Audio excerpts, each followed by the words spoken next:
Hey, good Thursday morning, everybody, and happy Thanksgiving from Volquest to you. This is the Volquest Mailbag Podcast with Austin Price, Brent Hubbs, and Rob Lewis. I'm Eric Kane. As always, big thank you to Exterior Home Solutions for making this coverage possible. Exterior Home Solutions, East Tennessee's first choice in roofing. Use your trusted and local source for exterior home renovations. Give me a call today at 865-524-5888 or visit them online at exteriorhomesolutions.com. Got a full bank of questions to get into here today, so we'll go ahead and get started. We'll start with Davey Vol. Over under 3.5 commits from high school or JUCO recruits between now and early signing day. So is Tennessee going to get, three, at least three or more than four or less total before signing day? I'm going to abstain. I just don't know. I mean, you could easily, see them getting more than basically getting four. But at the same time, I think a lot of it will depend on what happens in the next, I'd say, 10 days or so. Maybe not even 10 days. Let's just go 10 days. I think before December 4th, what kind of run do they get on? Do they get any? Do they get one? Do they get two? I think that'll determine kind of where this thing goes as far as getting over 3.5.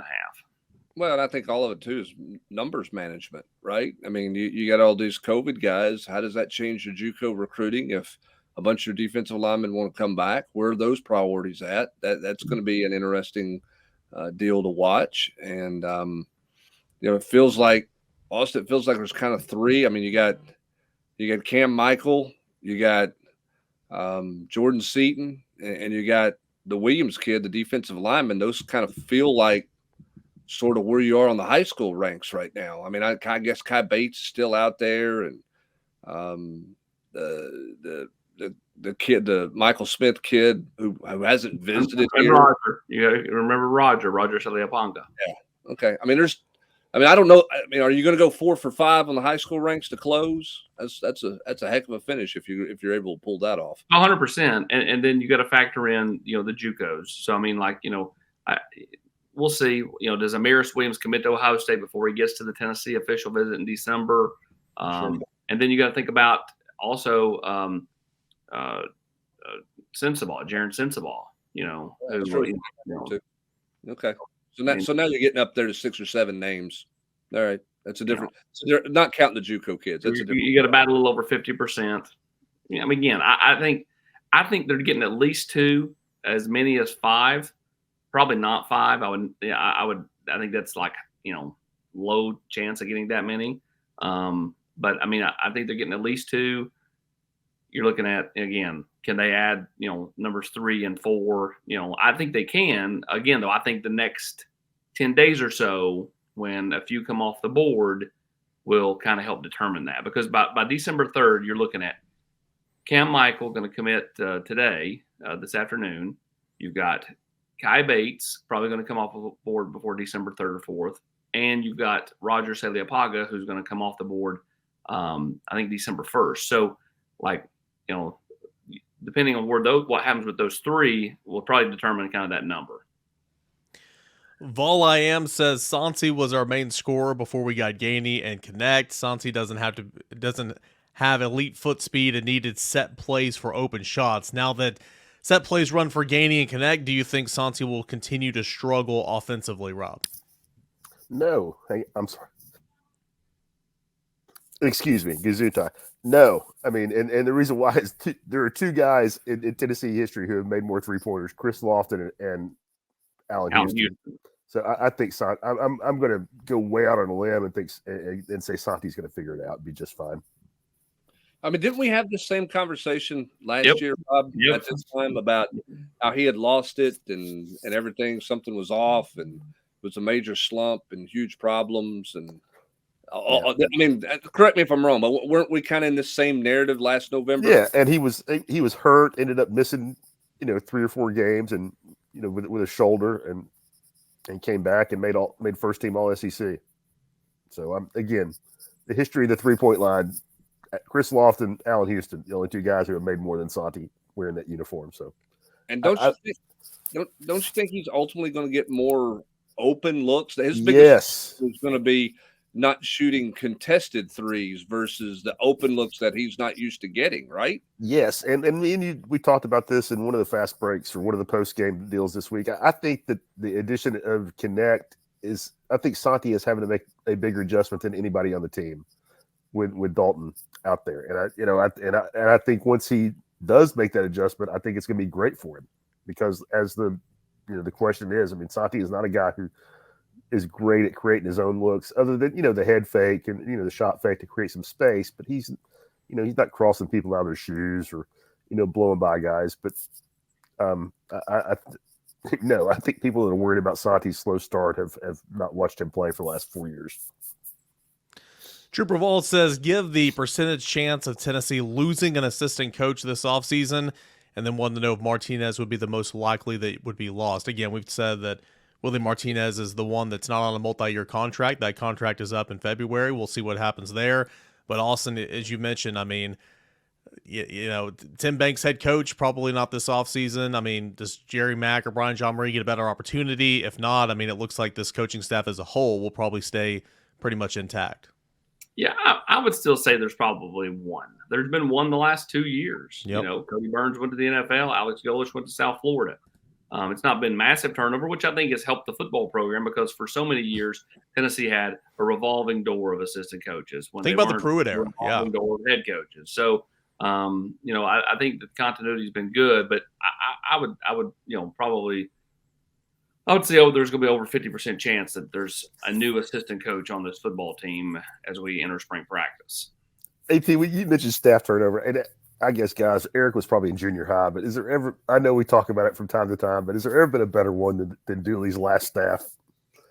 That's I'd like to have an oral history. We need to do that, an oral history on how that last staff was assembled. Well, you're talking about the fishing cabin – the John Palermo. John Palermo's Lake House in Crossville, where Bryce and I went and dug him up on whitepages.com and all that stuff. I mean, that South Sinceri. That'd be a great. Where are they now? Piece for July, late June, early July. Charlie Coiner. What's Charlie Coiner doing these days? Well, I mean, he's getting rich off whatever technology he created, which when he was the special teams app. But, yeah, when he got hired away. But you have some of those, but then you also have one assistant's the head coach at Arkansas, another assistant Wilcox. Wilcox is the head coach at Cal, and has been for what, almost a decade. It seems and the defense and who was the DB's coach on that team, Derek Ansley's the defensive coordinator for the Los Angeles Chargers. It's kind of feast or famine, right? Like talking about some range, fine or not. And the head coach is an offensive analyst. I think the head coach may have a chance to be the offensive coordinator for the offensive line coach at Arkansas. Hubbard, there he goes, dropping scoop. Maybe we'll see. Dropping scoop. I don't expect him back to be back at Alabama. His stint in coaching rehab in Tuscaloosa is coming to a close. He's been linked to Penn State too, but I mean. Do you think they only have blue Gatorade up there and all the machines up there at Penn State, Hubbard? Tennessee's only allowed to have orange Gatorade. We're not Georgia, guys. I mean, like, why we have red Gatorade? Does that matter? All right. 007 Ball says, since it is Thanksgiving today, most favorite and least favorite Thanksgiving dish. Rob, start us off here. My favorite Thanksgiving dish is the turkey sandwich around midnight. Would be that, and I my least favorites. I could go on forever, but if you like cranberry sauce, then we have to sit on the opposite side of the table. Carbon copy. That's mine too. Leftover turkey sandwiches, cheese and chips, and then of course anything cranberry. I don't like it. Did you just say chips in front of Hubs? He loves chips. Hubs. For people that don't know, Hubs is a chip connoisseur. It's like when I talk French fries, people go, all right, he knows what he's talking about. When you talk chips, Hubs is the GOAT. I like me some potato chips. I bet Hubs makes those baked potato chips on the farm every other week or so. I'm going to take a take nobody really is going to appreciate, and probably I'll get all kinds of. I'm not the biggest Thanksgiving dinner meal guy on the planet. One, we eat a lot of food like that throughout the year here on the farm. And two, I don't have any use for dressing or stuffing or any of that. It does nothing. Dressing and stuffing does nothing to me. Nothing for me. I don't have any use for it. So it is not my favorite meal of the year. But we'll have turkey and we'll have dressing and we'll have ham and we'll have all the fixings here. It's just not my I don't prepare for it all week long because it's going to be like the greatest feast ever. Because that could be Thursday on the farm. Yeah, I mean, we probably have we have turkey dressing probably a dozen times a year out here. So, yeah, not a big deal. I'm pretty sure Hubs has a permanent cornucopia. Much like the Christmas tree, my cornucopia. Yeah, it's correct. I mean, you have a cornucopia out there. You just kind of put different things in it. Like in the spring, you put different kind of fruits, and then in the summer, you got your tomatoes. I mean, you just kind of rotate what all's in it. There you go. All right, this is what I'm excited about. Is this one you texted me about last night? Yeah, heck yeah, man. Because if I'm not mistaken, the poster put this in the chat and said I have a great one. So I was already kind of curious, and then I saw it last night, and I'm like, heck yeah, let's roll. Here's what he says. I like you guys to have a UT fantasy football quarterback draft. Here are the rules. 2 rounds, snake format. This is Josh Heupel's offense, okay? Draft order would go like this. Hubs goes 1, Rob 2, AP 3, then I'm 4, and then we snake it around. That means I'll go AP, Rob, and then Hubs. And here are the eligible quarterbacks. All right. Quarterbacks are Ainge, Bray, Crompton, Dobbs, JG, Hendon. We know who Austin's taken. Nico, and Milton. So those are the rules. If you have any questions, let me know. But it's Heupel's offense, snake format, 2 rounds, and those are the quarterbacks. So with the first pick, Brent Hubs, Hubs, who you taking? So I can't draft Heath Schuler. Is that what you're telling me? Schuler's not on here. He's not a listed name. But based on what we have seen since Josh Heupel's been here, I think the safe bet is to take Hendon Hooker with the number 1 pick. So I'm gonna go Hendon Hooker. Yeah, I'll take the other first team all SEC quarterback on that list. Give me Josh Dobbs. Give me Nico. Okay. Then give me Tyler Bray. So we'll go to round number 2. Guys off the board right now: Hendon Hooker, Josh Dobbs, Nico Iamaleava, and Tyler Bray. Snaking around, starting round 2. Quarterbacks available: Ainge, Crompton, JG, and Milton. For the Josh Heupel offense,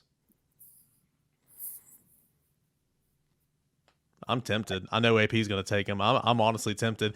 For the Josh Heupel offense, though, give me I feel like he can work with any type of quarterback. Give me Eric Ainge, I guess, even though he's more of a pro style. AP, you're up. Give me JG. I'm on. Yep. I'd love to see what he could do. Rob, you said without the TV taping on Tuesday. I agree, and even though Ainge didn't run this offense, I just about a month and a half ago, isn't so crazy. Yeah.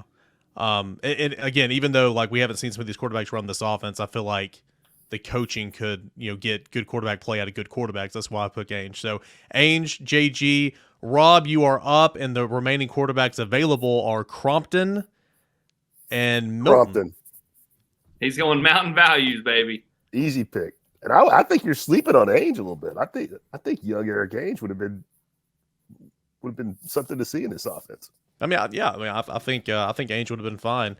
I just I knew that Hendon and Hendon and Dobbs would be like 1-2. That makes so much sense. Yeah. I thought Tyler Bray would go 3, and then I was going to take Nico at 4 or Ainge at 4. But here are the teams here. So Hubs has Hendon Hooker and Joe Milton. So Hubs has 2021 and 2022 Tennessee. Rob has Joshua Dobbs and Jonathan Crompton. AP has Nico Iamaleava and Jarrett Garantano. And then I have Tyler Bray and Eric Ainge. And this is the Josh Heupel offense. Who do you think won? for Hubs did because he's got the guy that's proven in the offense. Yeah, but I think the sneaky one is you, because I think the upside to Nico's got a chance to be really good, and I think that JG would have been really fascinating in this system before he got tore down. Yes. Right. I would be pretty fascinated to see him in this system before he was, beat around and played for 4 offensive coordinators in 4 years or whatever. Which goes back to, everybody goes, well, if you've not made plays in 4 years, you're not any good. And I'm probably guilty of saying that at some point about a kid too. But really, when you go back and think about it, the decisions you make in recruiting and where you end up buried. Like, let's go Kojo Antwi at Ohio State. He's a former borderline 5-star from Georgia who can't get on the field at Ohio State. Does that mean Kojo is not any good? Or does that mean that he's just behind Smith and Jigba and Marvin Harrison and so on and so forth and just can't get on the field? Remember Alvin at Alabama couldn't get on the field, and then all of a sudden was, when JUCO and then came here and was fantastic. So, like, sometimes kids make the wrong decisions and they're still good players. They just have a terrible path to the field. Well, and sometimes you just need a new start, right? Like we talk about, Rob, so-and-so had 4 offensive coordinators and that's a detriment. Well, the best thing that happened to Jonathan Crompton is he got a new offensive coordinator his last year, and it fixed him, or gave him a chance. I mean, he had a really good year. And then you look at Hendon Hooker. I mean, that's what I was going to say. Anybody in Blacksburg was going, oh my God, I can't believe he went in the portal. Like, was anybody in Knoxville like, oh my God, I can't believe we got Hendon Hooker. Let's ride. Well, his commitment graphic too was him wearing number 2, and that was just coming off JG, and you're like, it's about fit. So much of it is about fit, and timing, fit. You're right, AP. It's depth chart, all this stuff, all factors in. And it's hard to make this blanket, and everybody wants a blanket statement. He's either good or he's not, right? There's no middle gray as to why. It's just he can either play or he can't play, and that's the end of the discussion. I would tell you that if Jonathan Crompton was coming out of high school right now and he went to Wake Forest to play for head coach Dave Clawson, it would not be the same Jonathan Crompton that you saw in the Philip Fulmer kind of hands-on, not letting Dave Clawson do exactly what Dave Clawson wants to do offense of 2008. That's my take. Yeah, I agree with that. And I think Dave Clawson's evolved his offense since then too, because there's some stuff that he was trying to do at this level that probably, as he got away from it, went, maybe that's not the best way to do some flip sides, guys, flip sides. Yeah, all that stuff. Dave Clawson also had the quote of the week at his, Wednesday morning press conference about Sam Hartman and Notre Dame. I thought that was hilarious. All right, we'll do a couple more here before we get a word from Exterior Home Solutions. Rob Nashfall 94 says, "This is the deepest basketball team Tennessee has ever had. What would you consider a disappointing season for this basketball team?" Man, got me early. I would say it's probably the deepest I've seen, but it's not. I mean, it's not crazy. But just because Cam Carr would have played a few minutes, for some teams over the. I mean, they're deep, but it's not just insane. I mean, it's they're deep enough. The fact that you don't have Freddie DeLeon in Hawaii, and it's no big deal. But they're not very deep in the post. I mean, you lose if Tobey can't go against Purdue after twisting the ankle, then it was ugly down low. Anyway, if you don't have his 5 fouls, it's really ugly. So I mean, they're deep. They got some guys on the perimeter, but it's definitely not deep all over. And I would say disappointing if they're not playing in the second weekend in the tournament. It's disappointing. But March is nuts. I mean, after that, anything can happen. We've certainly seen it. But I would say if they're not playing in the Sweet 16, it's been a disappointment. Brent Hubbs, Vol66 wants to know, which is worse, college football officiating or college basketball officiating? Well, I think it's the inconsistencies of both of them that's maddening. I mean, that game against Purdue was just really tough to watch because, it was beat everybody to death in the first half, and then in the second half, it's let's get a team in the bonus with 14 minutes to play, and then down the stretch, you call a touch foul against Tobey Awanka, which, I mean, given the way that game had been played, that was like the school crossing guard helping him across the street. I mean, there was no There was nothing rough about that one. I think the biggest thing that bothers me in all of officiating is just you don't know what a penalty or a foul is one half to the next. And in some cases in football, one possession to the next.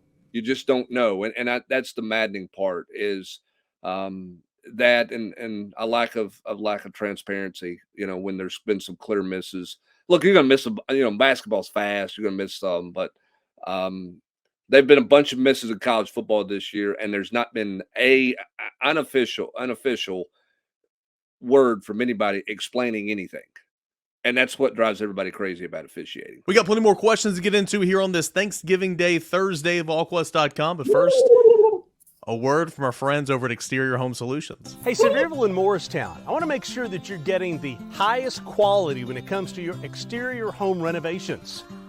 Exterior Home Solutions is your local and #1 choice for roofing, siding, windows, and a whole lot more.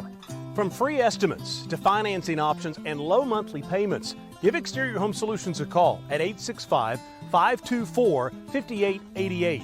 Use who I trust, Exterior Home Solutions. All right, we got some more questions to get into before we call it quits here today. We'll start back with Vols by 50. Talking specifically about the secondary and the offensive line, who makes the decisions on player rotations and playing time during the games? Is it the head coach or the position coaches? I think. Well, I was going to say, I think sometimes it's the offensive and defensive coordinator, depending on what they have, what they're trying to do, and what they're trying to get called. And then sometimes it is the position coaches. So I think most of the time it's position coaches. But let's say they're wanting a specific set and it fits Dylan Sampson's skill set best. Joey Halsey's going to say, "Hey, let's get Dylan in on this next series. I want to try to work this, and this." And so Dylan Sampson goes in. But normally the rotation for running backs is 2 for Jalen, 2 for Jabari. Now, last week they changed it up. It was 2 Jalen, 2 Jabari. Then they went a single set with Dylan Sampson before they went back to Jalen, which is why it's so maddening that it went from 75-yard touchdown run, 1 carry on series 2 and a 3 and out, and then you didn't see him again until series 6. Yeah, I think some of the times too, Rob, that it's predetermined by the position coach.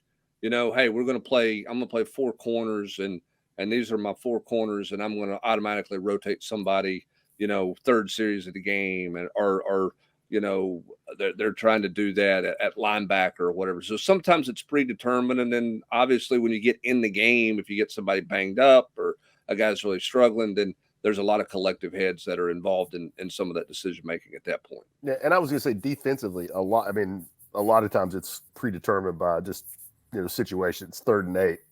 This package goes in. It's 3rd and 3. This package goes in, and everybody knows, who's in there. Yeah, and I think on the D line, Eric, there's some snap count. That there's somebody logging snap counts, because as Rodney Garner's talked about multiple times, once you empty the tank in a game, you can't replenish it. So they're very mindful up there about rotating based on snap count, more so than down a distance or that type of thing from time to time. It's like, hey, we don't need Omari Thomas playing 65 snaps. We don't need him playing 40 in the first half. So you got to be mindful of some of that stuff. And so some of that stuff is a predetermined snap count thing as well. Yeah, the only time that it would differ from that would be like a Rabbits package or something, like a pass rushing set or something like that, when there's a specific, personnel grouping that they want out there. But we've seen it for 3 years. Yeah, they play a lot of defensive linemen, and guys he'll say that we'd like to get him 10 to 15 snaps, and he'll play 14 snaps. It's pretty much guaranteed. Let's go to Hoover_Vol. As Heupel rounds out year number 3, what is one thing you think he'd wish for a do-over for? Maybe it can be a game. Maybe it can be a personnel decision. Maybe it can be a game time decision. Rob, what's something you think Heupel would say, I wish I could do that over, I guess, in 3 years so far? I don't know. The question is really broad. The first thing I would think of is I'd like to do the first half at Florida over. I don't know if that qualifies, if that's what he's looking. That's, if I'm Josh Heupel, I would like to have a do-over for the first half of Florida, because again, I think that loss looks worse every week. 100%. Let's face it. Right now, Tennessee's got 4 losses, but 3 of them are to rankings 1, 8, and 9 in the CFP. Nobody's going to sneeze at that. It's that Florida. 2 of them on the road. Just gross. For me, it's the South Carolina game because it knocked you out of the playoffs a year ago. That's the game you got to do over. You can't go in that game giving up 700 yards and 60 something points. So because of the magnitude of what it cost you. Now I agree with you on the Florida game this year, but the magnitude of that loss, what it meant to you that week moving forward, to me has to be the most disappointing and the one you would like to do over because you went from being a potential college football playoff team to being on the outside looking in. From a specific coaching decision, maybe the fourth down decisions against Alabama this year. He got away with the first one. First one didn't cost him any points. Second one was tough. Was a bad call. That first one, Tennessee's defense got that interception. But yeah, the second one was tough, gave up points. And I mean, I'm sure there's individual play calls every game that he wishes he can go back and do. But I agree with you guys on what y'all said. Nashville 615 says, is Tennessee willing to do what it takes to go after a wide receiver one in the portal? This offense was an utter mess all season long. Looking back, were there signs of this in the fall or spring? So we can start with the portal wide receiver question first, AP, and then we'll go to the next one. Yeah, I don't know. I mean, I think it depends on who goes in, what the relationships are. Do they feel like they have a legitimate shot at them? I know Vol fans just saying, just put spar on them, just pay for them. That's not always how it works, though. Like, I mean, sometimes, you can put together a great NIL package for a kid and, relationships at another school or he feels like he fits in the offense or whatever, end up winning out. And so, like, it's not just as simple as just go out and buy them, So, I mean, I think it depends on who goes in. Would they absolutely look to add a quality receiver? Yeah. If one's available that they like, 1,000%. Here's the thing, too, with receivers at that position. I know there's a second question here, but I think this is a pretty interesting deal. There have been some high-profile receivers in the portal the last couple of years. And I don't know that position has produced the way you think some of those guys will. I'm sure there's been more out there than I thought. But, I thought Dominic Lovett would have a bigger impact at Georgia. Right now, Adonai Mitchell's had a nice impact at Texas, but I mean Tennessee had Javonte Payton, okay.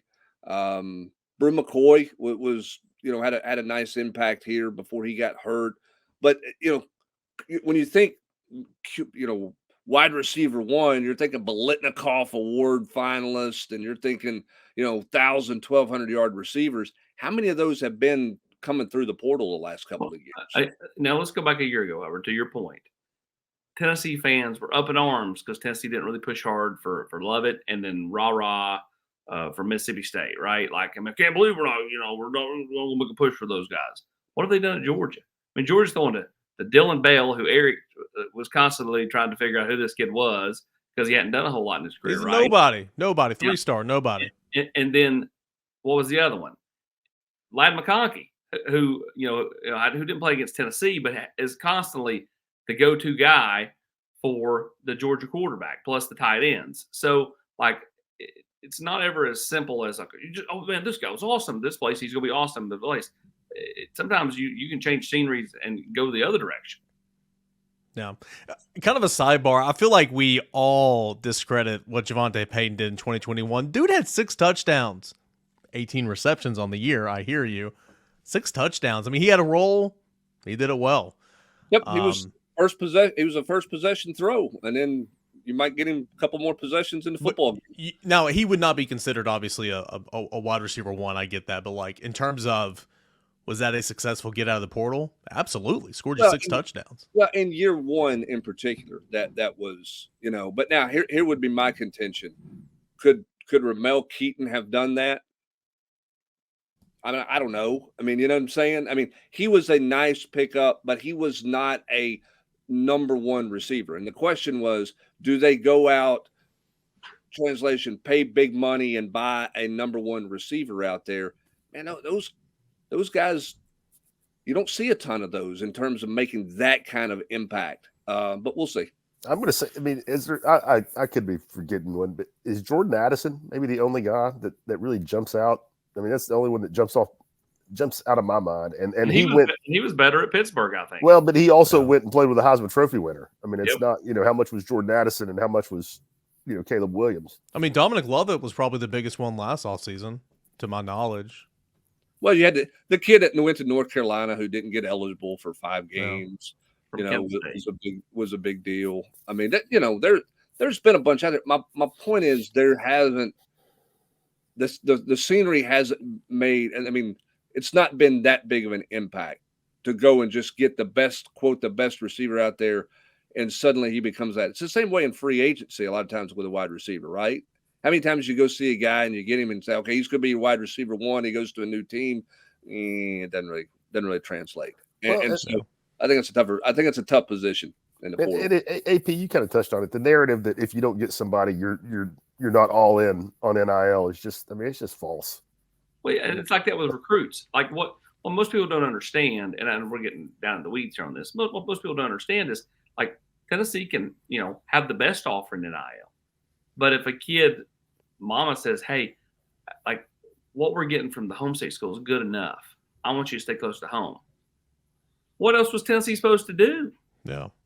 You know what I mean? Like what if the offer gets close enough in dollar figures, what do they come back to? They come back to, where am I most comfortable? Or right? where's mama want me at? Where's the girlfriend want me at? What coach do I have the best relationship with? There you go. There's still some old school elements to recruiting that are making decisions in the modern day recruiting world. It's not all just a suitcase full of money or a duffel bag full of money with an NIL deal. Correct. These kids don't even be making decisions on where girlfriend wants them to go. Look, get a new girlfriend when you get in college. Get a couple new girlfriends. You ain't followed recruiting very long. I'm saying they shouldn't. I'm not saying it doesn't happen. I'm saying they shouldn't. My friend, stood the test of time. Undefeated. And untied. Unscored upon. Point. There's more where you're going is my point. So, all right. One more here for Nashville 615. Position group that will have more likely guys coming back, offensive line or defensive line, as we stand going into Vanderbilt game. Well, Spraggins is coming back because of the knee, because of his injury. I don't think he's going to have. I don't know if there's going to be enough options for him. AP. I mean, we'll see. I mean, like you never know what kids make knee-jerk reactions. I'd still probably say D-line over. I would too. That was where I was going. I would think more D linemen are likely to come back at this point. All right, Vol River Rat says, how much is the transfer portal on some of these players' minds this last weekend? Specifically curious about Vanderbilt, 2 weeks off, sitting at 2-9. You wonder if some of their better players have already got their foot out the door. Well, I mean, I think it's that way with a lot of kids that either haven't played or have played a lot on bad teams that want to try to cash in. I mean, you look at I don't know if anybody's going to leave Tennessee or not. That's kind of out of left field, but it wouldn't surprise me. The players on this team, they look around, they see Amari McNeil. He got a chunk of NIL to go to Colorado. He's leading them in sacks. Now he's on a bad football team, but like a lot of these kids don't really care. Like they want to get theirs and want to get the play. And so like if you're playing a little bit and having a little bit of success, but not playing a lot, and you can go get a chunk of NIL and be a guy somewhere else, how much does that weigh on a kid? So I mean, like again, I think that across college football, you see a lot of kids kind of going through this similar type stuff. And I don't think it's just the last weekend when it starts. No. I mean, I think this is the last month. And in some cases, it's even earlier than that process is starting to go on. I mean, coaches have talked about it. You can't control it. The tampering that's going on out there is crazy. It's not going to go away.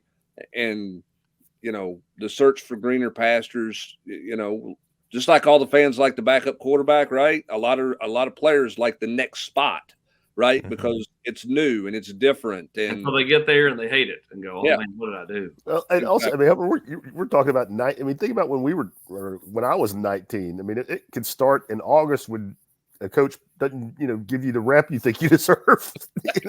Forget about the last weekend. I mean, you come out of the first scrimmage and you're not running with the group you thought you'd be running with. I'm out of here. Yeah, you're talking to somebody and you start the ball rolling in. So I mean, it's roster management's real and it's a challenge, and it's only going to be a greater challenge moving forward. All right, two more here. Then we're going to end this show. VFL 1995 wants to know, AP, what's the deal with Jonathan Eccles? Nobody talks about him. Does the staff expect him to contribute next year? I mean, he may have to because they don't have any tight ends in the room. Now, is he going to be ready? I don't know. I mean, physically, I think he's got to get a lot stronger. But, I mean, he's got a great frame. You can't teach his length. And you just don't hear about him because he committed so early. And it's really outside of the little Florida flirting back and forth, has relatively, been quiet in his recruitment. So I think that's why. And he was up on campus this past week as well. Yes. Last one goes to Athrun. Should we expect to see Nico playing on Saturday? Better. I think the answer to that is you better hope so, right? Yeah, better play. I mean, yeah. Better have a plan. Better have a plan to play him that doesn't include being up 4 scores before you get to that point. That's right, in my opinion.